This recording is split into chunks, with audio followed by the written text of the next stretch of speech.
40% of those who died last year attended the prayer camp. So prayer camp is one of the causes of what? Attendance of prayer camp is one of the causes of our delays in this institution. 40-year-old Isaac Doe Akwe nearly became a victim of these delays. He nearly lost his wife. His wife moved to one of the prayer camps when she was pregnant. Though she initially visited the hospital and had been given the delivery date, Isaac claims the prophetess asked her wife to ignore that.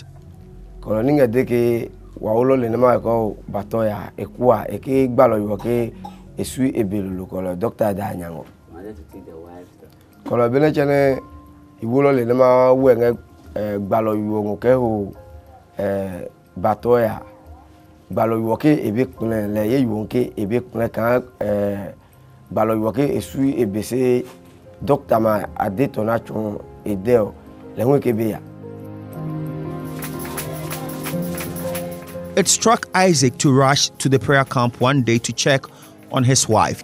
He felt like putting his hand on her tummy to feel the movement of the baby. He did exactly so and didn't feel any kick from the baby. That was the point Isaac got alarmed and insisted that they go to hospital, but again, with advice from the prophetess, she declined.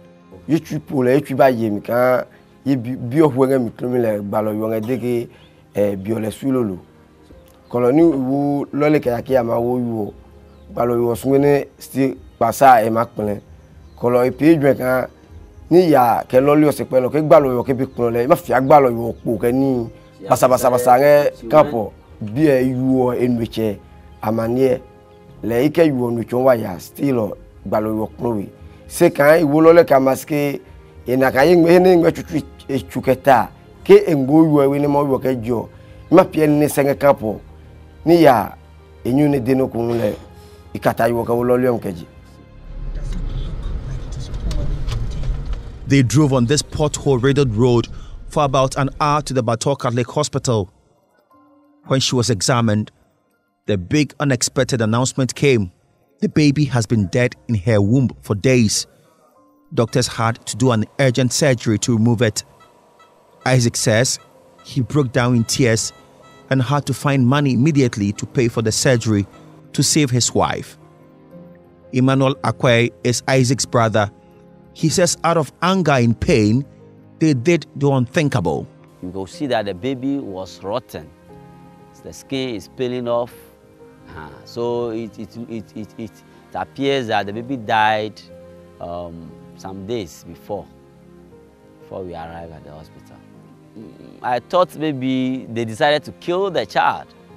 So we are going to give the dead body to them, whatever they want to do with, then they will do with it. So I put the child in a box and put her inside the car, in the boot, and rushed the camp. And I brought the baby out. We wanted to give the baby to them, and people came and they were talking, we shouldn't do that. And we have to listen to them and take the body away to go and bury it. Like what I intended of doing is that I'll burn the camp. Whether there's some people sleeping there, I don't care, because at that particular time, my heart is boiling. But we have lost something precious in our family.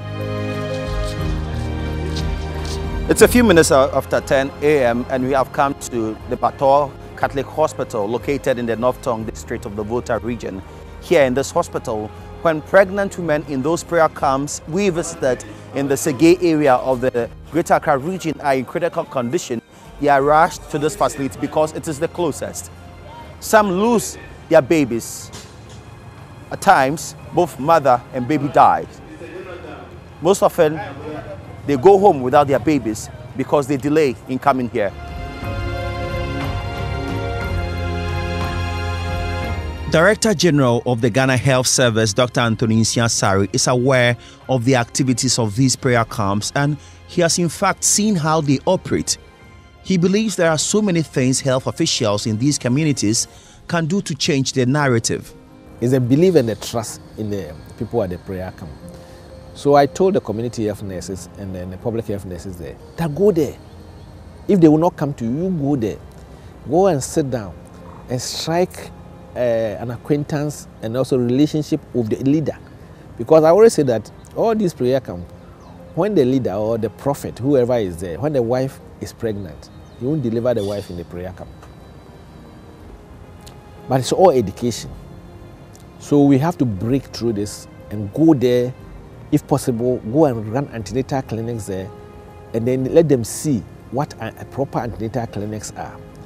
You go there, even if they won't come and deliver, go and deliver them. There are more harrowing stories from the Bator Catholic Hospital to buttress the point that health officials must storm these prayer camps. So they conduct antenatal, they conduct deliveries, and then postnatal. Antenatal is only God who knows what they give to them.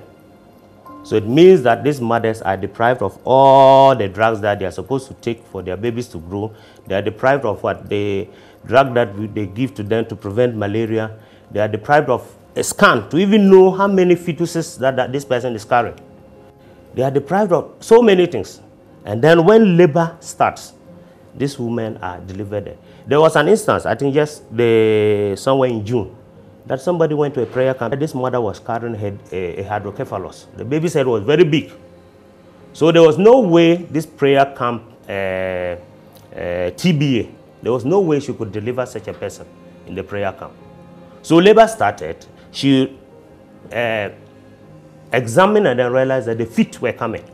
So you as a TBA or what, yes, or whatever they call themselves, realize that this case was beyond your strength. So why don't you refer to the next stage? So she went on to conduct this delivery. And yes, so what happened? The feet came out, the trunk came out, and then the head was stuck in the woman's private part.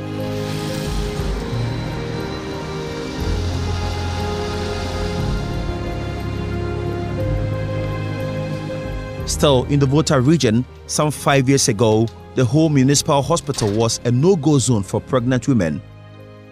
Before 2013, it was a place of no return for women who went there to deliver. Because the facility was noted for having these bad maternal cases, these bad figures for maternal death, and even babies dying.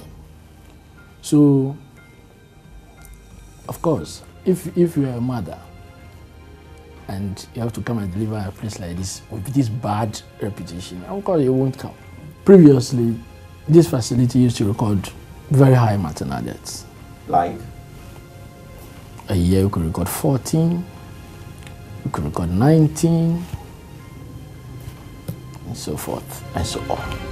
As the second stage of delivery. He is Dr. Lawrence Yaokumi, the medical superintendent at the whole government hospital. He said it took them a lot of discipline and commitment to reverse the trend in a matter of 4 years. We knew there was no dedication. We knew there was no promptness. There was no quick response. Because most of the cases that they lost could have been saved. So those are the things we put together. We made sure that apart from the customer care training, we made sure that we put the sense of dedication, the sense of belonging, the fact that it could be any of our relatives. That sense of urgency. And you should not be expecting that anybody will give you any reward. Just do your work, and you must do it well. And one thing we must be very careful and know is that